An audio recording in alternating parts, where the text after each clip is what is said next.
परमेश्वर की जीवित और पवित्र सामर्थ्य उपस्थिति में आप सबका स्वागत है।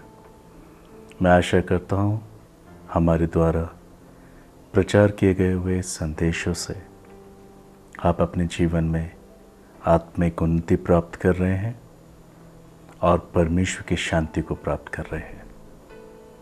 प्रियो, आज जो संदेश परमेश्वर ने मुझे आपके लिए दिया है, आप उसे सुने, स्वीकार करें, बुद्धिमान बने।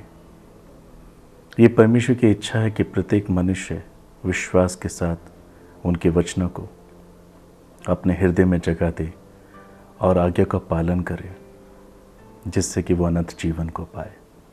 इस संसार में कुछ भी अच्छा नहीं है, केवल परमेश्वर का वचन और स्वयं परमेश्वर हमें अनंत जीवन देना चाहते हैं। परमेश्वर का वचन स्वयं परमेश्वर है, वो हमारे हृदय में आकर बसता है। आज जो आप सुनने जा रहे हैं, ये परमेश्वर का वचन स्वयं परमेश्वर है। यदि आप उसे स्वीकार करें तो वह आपके हृदय में वास करेगा और आपको आशीष देगा।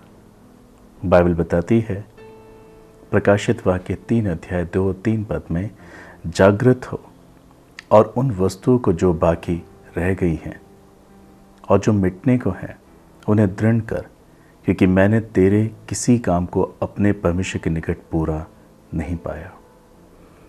हाँ प्रियो, प्रभु यीशु मसीह ने 7 कलीसियाओं पर अपने स्वर्गदूतों को भेजा। एक दूत है जिसके पास परमेश्वर का वचन है, वो कहता है जागृत हो और उन वस्तुओं को जो बाकी रह गई हैं, उन कामों को जो अभी अधूरे हैं, उन कामों को जो अभी करना है, जो बाकी रह गए हैं और एक दिन वो काम मिटने को है, शायद हमें दोबारा उन्हें करने का मौका नहीं मिलेगा। इसलिए दूत कह रहा है, उन कामों को दृढ़ कर, पूरा कर, क्योंकि मैंने तेरे किसी काम को अपने परमेश्वर के निकट पूरा नहीं पाया है। प्रियो, 30 पद में ऐसा लिखा है, इसलिए स्मरण कर कि तूने किस रीति से शिक्षा प्राप्त की और सुनी थी और उसमें बना रहे और मन फिरा, और यदि तू जागृत ना रहेगा तो मैं चोर के समान आ जाऊंगा और तू कदापि ना जान सकेगा कि मैं किस घड़ी तुझ पर आ पड़ूंगा। जब परमेश्वर का वचन ये कहता है कि मैं किस घड़ी तुझ पर आ पड़ूंगा, तो यहाँ पर परमेश्वर की हम कड़ाई को देखते हैं। वो न्याय करने को आएगा और ऐसे लोगों के लिए उसका न्याय बहुत भारी पड़ेगा जो उसके द्वारा दिए गए अपने कामों में विश्वास योग्य नहीं है। इसलिए यहाँ पर परमेश्वर कहता है, तूने कैसी शिक्षा प्राप्त की है। परमेश्वर की जो शिक्षा मुझे और आपको मिली है, वो हमें सिखाती है कि हमें परमेश्वर के कार्य को आलस्य के साथ नहीं करना चाहिए। इसलिए प्रियो, परमेश्वर का वचन कहता है कि हमें उन कामों को उसके आने से पहले, न्याय के दिन से पहले पूरा कर लेना चाहिए। इसलिए बाइबल बताती है, उन कामों को तभी कर सकते हैं जब हम अलर्ट होते हैं, हम जागे हुए होते हैं। इसलिए प्रकाशित वाक्य 3 अध्याय 2-3 पद में परमेश्वर का दूत कहता है, जागृत हो, वेक अप। वो हमें जागने के लिए कहता है। यदि हम जागेंगे तो ये जान पाएंगे कि हमने परमेश्वर के निकट कौन से कामों को पूरा नहीं किया है। प्रियो, हमारे जीवन में ऐसे बहुत से कार्य हैं जो परमेश्वर ने आकाश के नीचे पृथ्वी के ऊपर हम मनुष्यों को करने के लिए ठहराए हैं। यदि हम उन कामों के प्रति ईमानदार नहीं रहेंगे तो हम कैसे परमेश्वर की महिमा कर पाएंगे। हमारे व्यक्तिगत, पारिवारिक, सामाजिक, आर्थिक, सेविकाई के जीवन में ऐसे बहुत से कार्य हैं जिनमें हमें वफादार होना है। यदि हम वैवाहिक हैं तो अपने वैवाहिक जीवन के कामों को हमें पूरा करना है, जिससे कि हम परमेश्वर की महिमा कर सके। कई वैवाहिक जीवन डिस्टर्ब हैं, कई वैवाहिक जीवन में प्रेम नहीं है, संगति नहीं है, आदर नहीं है, मगर एक टूटा हुआ रिश्ता है जो तलाक तक पहुंच जाता है, जिससे परमेश्वर घृणा करता है। ये एक अधूरा रिश्ता है। पृथ्वी पर ही हम इस एक रिश्ते को पाते हैं। परमेश्वर के राज्य में सब दूध के समान है। इसलिए बाइबल कहती है, ये चीज़ मिटने पर है। प्रियो, पृथ्वी पर जो काम हमें मिले हैं, शायद वो एक दिन नहीं रहेंगे, मगर जो मिले हैं, यदि हम उन्हें ईमानदारी से पूरा करें तो हम परमेश्वर को धन्यवाद करते हैं, क्योंकि परमेश्वर की ओर से ही हमें आशीष मिली है। आप इसे कैसे संभाल रहे हैं? आप अपने वैवाहिक जीवन को कैसे संभाल रहे हैं? परमेश्वर आपका न्याय करेगा। परमेश्वर ने हमारे जीवन में हमें बच्चे दिए, हम कैसे उनका पालन पोषण कर रहे हैं? क्या हम परमेश्वर की शिक्षा को देकर? परमेश्वर ने हमें संतानें दिए हैं, बच्चे दिए हैं, हम कैसे उन बच्चों का पालन पोषण कर रहे हैं? ये भी कार्य है। शायद ये वक्त नहीं मिलेगा कि हम इन कामों को कर पाएँ। ये सब मिटने पर हैं, ये रिश्ते केवल पृथ्वी पर हैं। क्या आप परमेश्वर की शिक्षा देकर अपने बच्चों का पालन पोषण कर रहे हैं? क्या आप उन्हें परमेश्वर के पद चिन्हों पर चलने के लिए उत्साहित करते हैं? परमेश्वर आपके कामों को अपने निकट पूरा देखना चाहता है। परमेश्वर ने आपको धन दिया है, आप कैसे उसका इस्तेमाल करते हैं?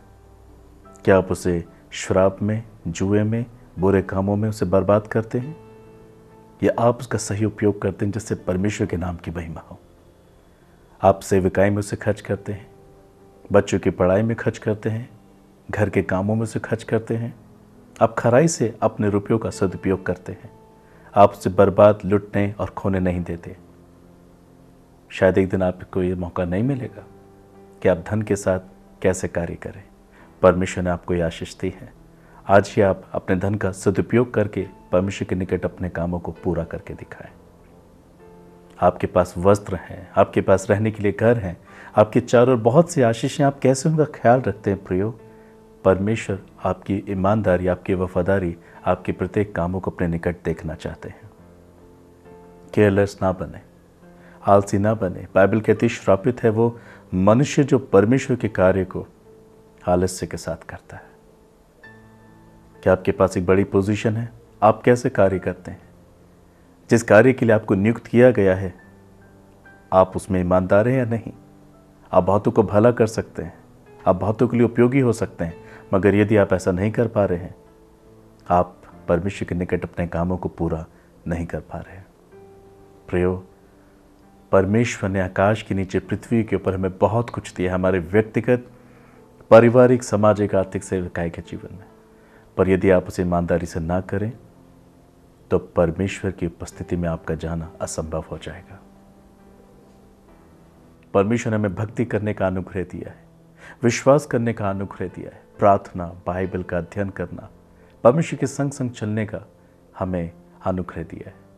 क्या हम इस कार्य में ईमानदार हैं? क्या हम कभी कभार बाइबल पढ़ते हैं, कभी कभार प्रार्थना करते हैं, या जब हम परेशानियों से घिरे होते हैं केवल तभी परमेश्वर को पुकारते हैं? क्या आपकी भक्ति परमेश्वर के निकट समर्पित है, पूरी है, या इसमें भी आप अधूरे हैं? सब बातों का न्याय तुरंत होने वाला है, बाइबल कहती है। इसलिए परमेश्वर कहता है, वेक अप, जागृत हो जाओ। यदि हम जागेंगे तो हमें काम नजर आएंगे जो अधूरे हैं, पूरे नहीं हुए।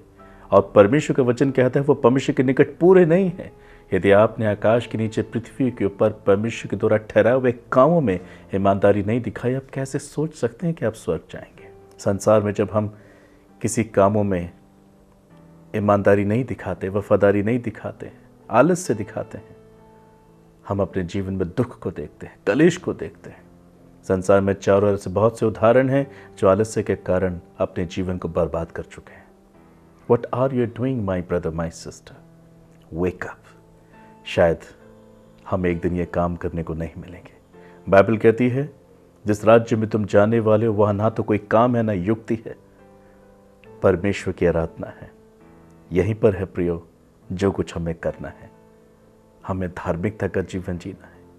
जब हम अपने जीवन के एक क्षेत्र में वफादारी, ईमानदारी के साथ परमेश्वर का भय मानकर वचन के आधार पर अपने जीवन को जीते हैं, हम कामों को पूरा करते हैं। ना सिर्फ ऐसे कामों को करके हम परमेश्वर की महिमा करते हैं, परंतु औरों के अंदर भी हम एक उत्साह पैदा करते हैं कि वो भी हमारे समान परमेश्वर के कामों को पूरा करें। बाइबल कहती है वचन में या कर्म में जो कुछ करो यीशु मसीह के नाम से करो, यीशु मसीह के लिए करो। हम जो कुछ करते हैं प्रियो परमेश्वर की महिमा के लिए करते हैं। हम अपने आप से कुछ नहीं कर सकते, ना कभी कुछ कर सकते थे। परमेश्वर के अनुग्रह से हम चुने गए हैं उन भले कामों को करने के लिए जो आदि से हमारे सृजे गए हैं। बाइबल ऐसा बताती है इफिसियों 2:10 में, क्योंकि हम परमेश्वर की रचना है और मसीह यीशु में उन भले कामों के लिए सृजे गए हैं जिन्हें परमेश्वर ने पहले से हमारे करने के लिए तैयार किया है। परमेश्वर ने हमें भले कामों के लिए सृजा है। ये जानना ज़रूरी है आकाश के नीचे, पृथ्वी के ऊपर जो कामों को करना है वो कौन से हैं? वो भले हैं, वो पवित्र कार्य, वो अच्छे कार्य हैं जिससे परमेश्वर की स्तुति होती है और दूसरे लोग का भी भला होता है। परमेश्वर ऐसे ही कामों को करने के लिए आपका मार्गदर्शन करता है। बाइबल कहती है परमेश्वर भला है और वो सदैव भलाई करता है, हम उसके स्वरूप और समानता में बनाए गए हैं। मत्ती 6 अध्याय में ऐसे लिखा है, तुम ऐसे कामों को किया करो कि अन्य लोग तुम्हारे कामों को देखकर तुम्हारे स्वर्गीय पिता की बढ़ाई करें, अर्थात तुम भले कार्य को करो और पूरा करो। बाइबल ऐसा सिखाती है कि हमें अपने कामों में ईमानदार होना है। मानवीय कामों में और आत्मिक कामों में हमें ईमानदार होना है। क्या आज आप ऐसे हैं? परमेश्वर ने अपने पुत्र यीशु मसीह में मुझे और आपको बुलाया भले कामों को करने के लिए, क्योंकि भले कामों के लिए ही हम सृजे गए, बनाए गए, जिससे कि परमेश्वर की महिमा कर सके।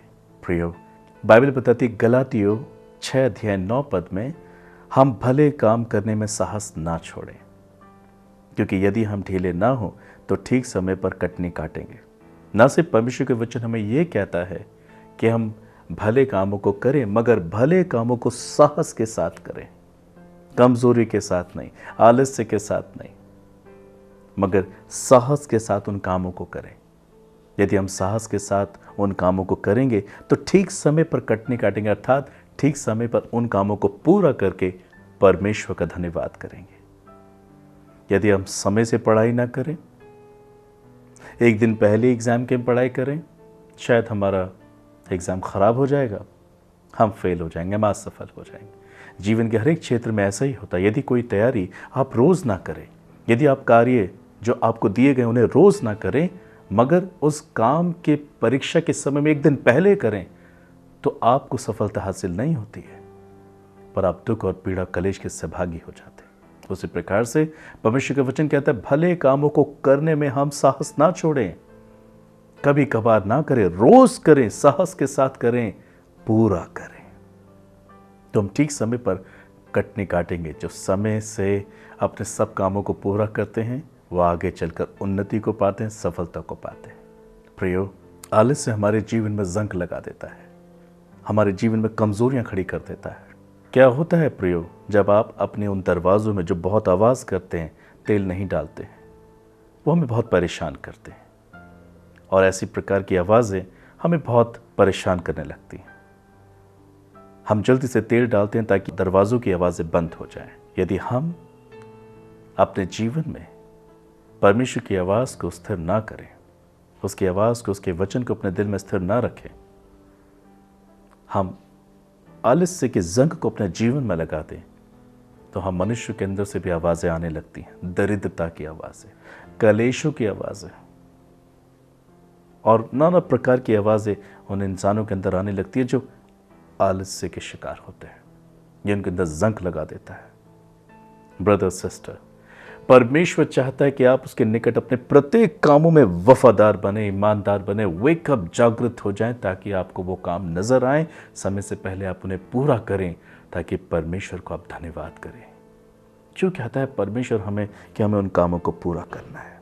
क्योंकि प्रियो, हम उन्हीं कामों को पूरा करके इस बात को साबित कर सकते हैं कि हम परमेश्वर का भाई मानते हैं, परमेश्वर की इच्छा पर चलते हैं, परमेश्वर से प्रेम करते हैं। नीति वचन 21 अध्याय 25 पद में ऐसा लिखा है, आलसी अपनी लालसा ही में मर जाता है, क्योंकि उसके हाथ काम करने से इनकार करते हैं। The desire of the lazy kills him, for his hands refuse to work. आलसी मनुष्य अपने आलस्य में ही मर जाता है, अपनी लालसा में मर जाता है, क्योंकि उसके हाथ काम करने से इनकार करते हैं। आलसी मनुष्य का बहुत बुरा हाल होता है प्रियो। लोग इस संसार में ऐसे बहुत सारे हैं जो आलस्य के शिकार हैं। वो आपको सड़कों पर या किसी गार्डन में या सड़कों के मोड़ों पर, चौराहों पर आपको ऐसे बहुत सारे लोग मिलेंगे जिन्होंने अपने जीवन में कुछ नहीं किया है। वो आलस्य के शिकार हैं, इसलिए आज वो हर प्रकार की परेशानी से घिरे हुए हैं। परमेश्वर नहीं चाहता कि आपका जीवन इस प्रकार से हो। आप जागृत हो जाएं। परमेश्वर ने आपको बहुत कुछ करने के लिए दिया है, आपके वैवाहिक जीवन में, पारिवारिक जीवन में, सामाजिक आर्थिक सेवकाई के जीवन में, आपके आत्मिक जीवन में। आप उन कामों को पूरा करें। साहस के साथ करें, जिससे कि आपकी उन्नति हो, परमेश्वर की महिमा हो, दूसरे लोग उत्साहित हों और आप सभी के लिए एक आदर्श बन जाए, एक नमूना बन जाए, जैसे कि बाइबल कहती है। क्या आप अपनी बाइबल पढ़ते हैं? क्या आप रोज प्रार्थना करते हैं? क्या आप दीन दरिद्र अनाथ विधवा कंगालों की सहायता करते हैं? या आप अपनी मन की इच्छा से ऐसा करते हैं, जब मन करेगा तब करेंगे, अदरवाइज आप नहीं करेंगे? हमें परमेश्वर की इच्छा से कार्य करना है प्रियो, अपने मन की इच्छा से नहीं। हमें परमेश्वर की इच्छा में अपने मन को जोड़ देना है, हमें समर्पित होना है परमेश्वर के कामों को पूरा करने के लिए, क्योंकि परमेश्वर की ओर से दिए हुए कार्य इस बात को साबित करते हैं कि हम परमेश्वर से प्रेम करते हैं, परमेश्वर का भय मानते हैं और परमेश्वर की आज्ञा का पालन करना चाहते हैं। इससे हमारी भलाई होती है। हम आलसी ना बनाएं। नीति वचन 6 से 11 पद में हम परमेश्वर की एक शिक्षा को देखते हैं, जो वो हमें चींटियों से सीखने को कहते हैं। बाइबल कहती है, हे आलसी, चींटियों के पास जा, उनके काम पर ध्यान दे और बुद्धिमान हो जा। उनके ना तो कोई न्याय होता है, ना प्रधान, ना प्रभुता करने वाला, फिर भी वे अपना आहार धूप काल में संचय करती हैं और कटनी के समय अपनी भोजन वस्तुएं बटोरती हैं। हे आलसी, तू कब तक सोता रहेगा? तेरी नींद कब टूटेगी? थोड़ी सी नींद, एक और झपकी, थोड़ा और छाती पर हाथ रखे लेटे रहना, तब तेरा कंगालपन राह के लुटेरे के समान और तेरी घटी हथियार बंद के समान आ पड़ेगी। परमेश्वर के वचन हमें चींटियों से शिक्षा ग्रहण करने की बात करता है।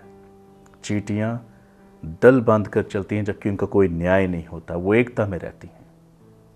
चींटियां अपने भोजन वस्तुएं धूप काल में संचय करती है, धूप में अपनी भोजन वस्तु को बटोरती हैं। उन्हें मालूम है बरसात के आने पर वो नहीं कर पाएंगी। यदि वो इस कार्य को बरसात में करेंगी तो वो भोजन वस्तु को बटोरने के बजाय खुद भी बह जाएंगी, अपना बहुत बड़ा नुकसान कर लेंगी। उनके कोई न्याय नहीं, कोई राजा नहीं होता जो उनको देख रेख करे, तो भी वो इस कामों को पूरी ईमानदारी के साथ करती हैं। प्रियो, रात हमें सोने के लिए दी गई है, आराम करने के लिए दी गई है, और दिन हमें काम करने के लिए दिया गया है। बाइबल कहती है हमें परमेश्वर के कार्य को दिन में कर लेना अति आवश्यक है, क्योंकि ऐसी रात आने वाली जिसमें कोई कार्य नहीं कर सकता। अर्थात जो कार्य आज आपको करने को दिए गए हैं, शायद एक दिन वो हमारे लिए मौजूद नहीं होंगे। इसलिए हमें अभी उन कामों को पूरा करना है। इस संसार में बहुत सारे लोग हैं जिन्होंने बहुत अच्छे अच्छे कामों में वो बहुत कुछ कर सकते थे, मगर अपने आलस्य के कारण वो उन कामों से चूक गए। उसके बाद वो काम भी उनको देखने को नहीं मिले।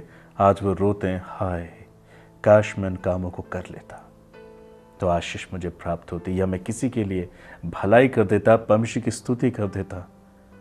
नहीं प्रियो, आप ऐसे ना कहने पाए, इसलिए आज ही आप मन फिराएं। एक मंत्री ने जब अपने कार्यकाल को पूरा किया और वो वहां से रिटायर हुआ, तब उसे परमेश्वर के वचन के बारे में मालूम हुआ। उसके बाद वो ये कहकर रोने लगा, ओ मैंने परमेश्वर के वचन को ठुकरा दिया, मैंने कभी परमेश्वर के वचन पर ध्यान नहीं दिया, पूरी जवानी मैंने परमेश्वर से अपने आप को दूर रखा, इसलिए मैं परमेश्वर के लिए कुछ नहीं कर पाया। यद्यपि एक मैं मंत्री था, मैं एक बड़ी पावरफुल सीट पर था, मैं वहाँ बैठकर परमेश्वर उसके राज्य के लिए और अन्य दूसरे लोगों के लिए बहुत कुछ कर सकता था, परंतु मैंने वो सारा समय खराब कर दिया, मैंने उस सारे वक्त को गवा दिया। ये कहकर वो मंत्री रोने लगा। हाँ प्रिय, वो अपने पद पर बहुत कुछ कर सकता था, मगर जब वो अपने पद से रिटायरमेंट हो गया, उसके बाद उसको अकल है कि वो परमेश्वर उसके लोगों के लिए, वो बहुत से लोगों के लिए क्या कुछ नहीं कर सकता था। कहीं आज आप इसी प्रकार से तो नहीं रो रहे हैं कि आपके पास एक बड़ी पोजीशन थी, एक बड़ा ओहदा था, बहुत पैसा था, बहुत नाम था, परंतु आपने उसका मिसयूज कर दिया। आप उन सब चीज़ों के द्वारा अपने तमाम कामों में सफलता हासिल कर सकते थे, लोगों के लिए आशीष बन सकते थे, परमेश्वर की बढ़ाई कर सकते थे, परंतु आज आप रो रहे हैं कि आपने सारा वक्त गवा दिया, आपने पैसों का मिसयूज किया। आप बहुत से लोगों के लिए आशीष बन सकते थे, आप परमेश्वर के निकट उन कामों को पूरा करके उन्नति को प्राप्त कर सकते थे, आप अनंत जीवन को पा सकते थे। प्रियो, हमारे पास राजा है, हमारे पास न्यायी है, जो बाइबल कहती है स्वर्ग से हमें देखता है। कुछ ढका नहीं जो खोला ना जाए, कुछ छिपा नहीं जो जाना ना जाए। वो आपके वैवाहिक जीवन को देख रहा है, आप कैसे जी रहे हैं। वो आपके व्यक्तिगत जीवन को भी जानता है कि आप क्या सोचते हैं, क्या करना चाहते हैं और क्या कर रहे हैं। वो जानता है आप कितने वफादार हैं और कितने नहीं। वो जानता है आपके जीवन में जो उसने धन दिया उसका आप कैसे उपयोग कर रहे हैं। वो जानता है जो पोजीशन, जो बिजनेस उसने आपको दिया आप उसका कैसा उपयोग कर रहे हैं। वो जानता है उन कामों में आप कितने वफादार हैं जो आपको करने के लिए उसने दिए। मन फिराइए प्रियो, पश्चाताप कीजिए। आज बहुत सारे लोग अपने इसी पाप के कारण, आलस्य के पाप के कारण अपने जीवन में बहुत दुख उठा रहे हैं। ऐसे लोग जब अपने अधूरे कामों में मर जाते हैं तो वो परमेश्वर के राज्य में नहीं जा सकते। हम इसे कैसे जानेंगे? बाइबल में लिखा है प्रभु के लोगों के लिए एक विश्राम बाकी है। प्रभु के लोगों के लिए, भक्तों के लिए, आराधकों के लिए जो परमेश्वर की इच्छा को पूरी करते हैं उसके निकट अपने सब कामों को पूरा करते हैं। इब्रानियों 4:1 में हम ऐसा पढ़ते हैं, इसलिए जबकि उसके विश्राम में प्रवेश करने की प्रतिज्ञा अब तक है तो हमें डरना चाहिए, ऐसा ना हो कि तुम में से कोई जन उससे वंचित रह जाए। परमेश्वर के लोगों के लिए, परमेश्वर के भक्तों के लिए परमेश्वर के अद्भुत विश्राम में प्रवेश करने की प्रतिज्ञा हमें मिली है प्रियो। जैसे कि मत्ती 11:28 में लिखा है, हे सब परिश्रम करने वाले और बोझ से दबे हुए लोगों, मेरे पास आओ, मैं तुम्हें विश्राम दूंगा। परमेश्वर आपको ना सिर्फ एक संसार में विश्राम देना चाहता है, परंतु आपको एक अनंत विश्राम देना चाहता है, अनंत जीवन देना चाहता है। इस विश्राम में प्रवेश करने के लिए जो प्रतिज्ञा हमें मिली है, यदि वो हम उसमें सहभागी हों तो हमें फिर डरना चाहिए। अर्थात हमें उन कामों को पूरा करना चाहिए जो परमेश्वर के निकट आज अधूरे हैं। हो सकता है आज आपने ऐसा बहुत कुछ किया हुआ जिससे कि लोगों के दिल दुखी और परेशान हैं। आपने लोगों को माफ़ नहीं किया, या आपने किसी से माफ़ी नहीं मांगी, आपने किसी को छीना उसे वापस नहीं लौटाया, आपने अपने कामों में बहुत सारे नुकसान कर रखे हैं और आप ऐसा समझते हैं यदि आप ऐसे मर जाएंगे, सो जाएंगे तो आप परमेश्वर के नगर में जा ठहरेंगे। No brother, no brother, sister, ऐसा नहीं होगा। आपको परमेश्वर के निकट उन कामों को पूरा करना है। माफ़ी मांग लीजिए, माफ़ी दे दीजिए, छीना हुआ वापस कर दीजिए, लोगों के साथ भलाई कीजिए। न्याय का जीवन हमें जीने के लिए परमेश्वर ने बुलाया और परमेश्वर कहता है ये अच्छा है। परमेश्वर के विश्राम में वही मनुष्य प्रवेश करेगा जो अपने कामों को पूरा करेगा। इब्रानियों 4:9-10 में ऐसा लिखा है, इसलिए जान लो कि परमेश्वर के लोगों के लिए सब्त का विश्राम बाकी है, क्योंकि जिसने उसके विश्राम में प्रवेश किया है उसने भी परमेश्वर के समान अपने कामों को पूरा करके विश्राम किया है। कौन लोग परमेश्वर के विश्राम में सहभागी होंगे या उसमें प्रवेश करेंगे? जिन्होंने परमेश्वर के समान अपने कामों को पूरा करके विश्राम लिया है। बाइबल बताती है परमेश्वर ने 6 दिन में पृथ्वी को बनाया, उसके कामों को किया। 6 दिन में सब कुछ पूरा करके 7वें दिन परमेश्वर ने कुछ कार्य नहीं किया, विश्राम लिया। परमेश्वर ने अपने कामों को पूरा किया। क्या आपने अपने कामों को पूरा किया है, या आप अधूरे जीवन को जीकर परमेश्वर के पास जाना चाहते हैं? आपके काम जो पूरे होंगे वो इस बात के चिन्ह होंगे कि आप परमेश्वर से प्रेम करते थे, परमेश्वर का भय मानते थे, परमेश्वर का आदर करते थे, अपने जीवन में उसको पहला स्थान देते थे। प्रियो, आज अगर आप जीवित हो, इस संदेश को सुन रहे हैं, तो ये परमेश्वर की करुणा और दया है कि आज आप उन कामों को पूरा करें, ताकि जब आप अपनी आंखें बंद करें अपने अंतिम वक्त में, तब आप आनंद के साथ जाएं और आपकी आत्मा आपके अंदर दोष ना लगाए कि तुम अधूरा काम करके जा रहे हो। यीशु मसीह ने क्रूस पर अपनी जान देकर उद्धार के कार्य को पूरा किया। मुझे और आपको भी परमेश्वर के प्रति अपने विश्वास को साबित करने के लिए उन कामों को पूरा करना है जो आज अधूरे हैं, जो अभी बाकी रह गए। परमेश्वर के समान अपने कामों को पूरा करके हमें अनंत जीवन में प्रवेश करना है। इब्रानियों 4:11 में ऐसा लिखा है, इसलिए हम उस विश्राम में प्रवेश करने का प्रयत्न करें, ऐसा ना हो कि कोई जन उनके समान आज्ञा ना मानकर गिर पड़े। ओ प्रियो, ऐसा ना हो कि हम अनाज्ञारी होकर परमेश्वर के हाथों से दंड को पाएं। लिखा है परमेश्वर के हाथों में पड़ना भयानक बात है। हमने प्रकाशित वाक्य 3 में अभी पढ़ा कि यदि तू मन ना फिराएगा, जागृत ना होगा, तो मैं अचानक तुझ पे आ पड़ूंगा जिस दिन तू उसकी बाट नहीं जोएगा। परमेश्वर का न्याय हमारे जीवन पर आएगा। प्रियो, मनुष्य अपने जीवन में इसलिए दुख उठाता है क्योंकि वो आलस्य से काम करता है। परमेश्वर कहता है कि हमें परमेश्वर के विश्राम में प्रवेश करने के लिए प्रयत्न करना चाहिए, हमें मेहनत करनी चाहिए, हमें पूरी शक्ति के साथ उन कामों को करना चाहिए। ताकि हम परमेश्वर के प्रवेश पे प्रवेश करें। दूसरा पत्रस पहला अध्याय 10 और 11 पद में लिखा है, इस कारण हे भाइयों, अपने बुलाए जाने और चुन लिए जाने को सिद्ध करने का भली भांति यत्न किया करो, क्योंकि यदि ऐसा करोगे तो कभी भी ठोकर ना खाओगे, वरन इस रीति से तुम हमारे प्रभु और उद्धारकर्ता यीशु मसीह के अनंत राज्य में बड़े आदर के साथ प्रवेश करने पाओगे। परमेश्वर ने आपको चुना है, बुलाया है। अपनी बुलाहट को सिद्ध करने का आपको यत्न करना है, प्रयत्न करना है। यदि आप ऐसा करेंगे तो परमेश्वर की महिमा ठहरेंगे और बहुतों के लिए आशीष बनेंगे। मैं विश्वास करता हूं कि इस संदेश ने आपके जीवन को छुआ है, आपको यह समझने में सहायता की है कि आप परमेश्वर के साथ कैसा जीवन जी रहे हैं और आपके काम परमेश्वर के निकट पूरे हैं या अधूरे हैं। यदि आप इसे समझ पाए हैं तो आज ही आप परमेश्वर के पास आएं, अपने पापों से मन फिराएं, यीशु मसीह को स्वीकार करें। वो आपको ईमानदारी की आत्मा देगा और आपके जीवन को उन्नत करेगा, और ऐसा करके आप उसके विश्राम में प्रवेश करेंगे और अनंत जीवन को पाएंगे। प्रभु आपको आशीष दे। आइए प्रिय, हम प्रार्थना करें कि परमेश्वर हमें बुद्धिमान बनाए, परमेश्वर हमें बुद्धि दे, ज्ञान दे, समझ दे, सामर्थ्य दे, शक्ति दे, ईमानदारी की आत्मा दे, जिससे कि परमेश्वर के निकट अपने सब कामों को पूरा करें, जागृत रहकर और अति यत्न के साथ उन कामों को पूरा करके प्रभु की महिमा करें। आइए प्रार्थना करें। स्वर्गीय पिता, आज के संदेश के लिए मैं आपको धन्यवाद करता हूँ।